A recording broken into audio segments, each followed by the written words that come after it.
Today we'll be doing intercooler install on EVO 10.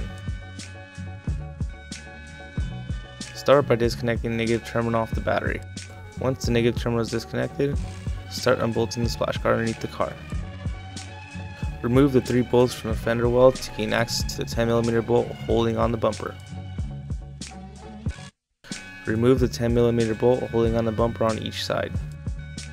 Proceed to unbolting the 2 hidden bolts behind the mesh of the front bumper.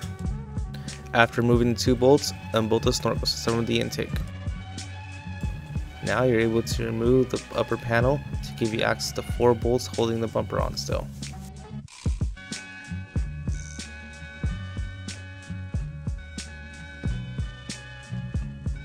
After removing the panel, you should now have access to 4 bolts that are going to hold the crash bar to the bumper.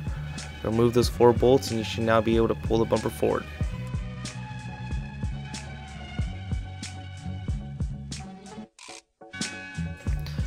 Carefully now you're able to remove the bumper forward.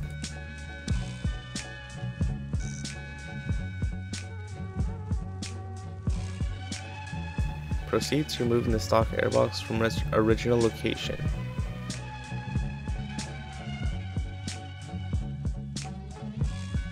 Once the airbox is removed, remove the blow-off valve piping.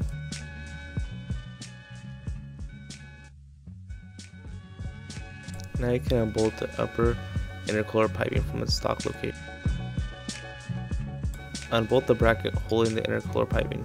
Now unbolt the bracket from my intercooler piping. Now pull the piping out from the vehicle. Unbolt the front mount intercooler from the 2 bolts underneath it.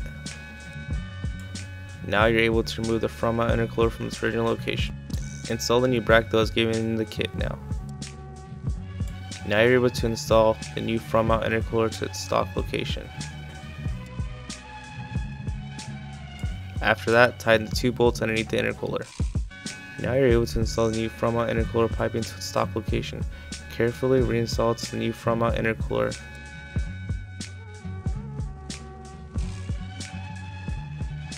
Now you're able to install the new blow-off valve with the necessary hardware given to you in the kit.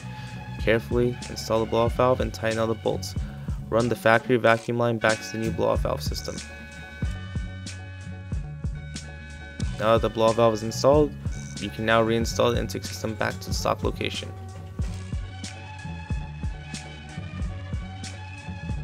Now you're able to tighten all the clamps going to the stock airbox system. After that, install the new 90-degree elbow supplied in the kit. Once you install that, make sure all the nuts and bolts are tightened down from your new intercooler system, and enjoy your front mount intercooler.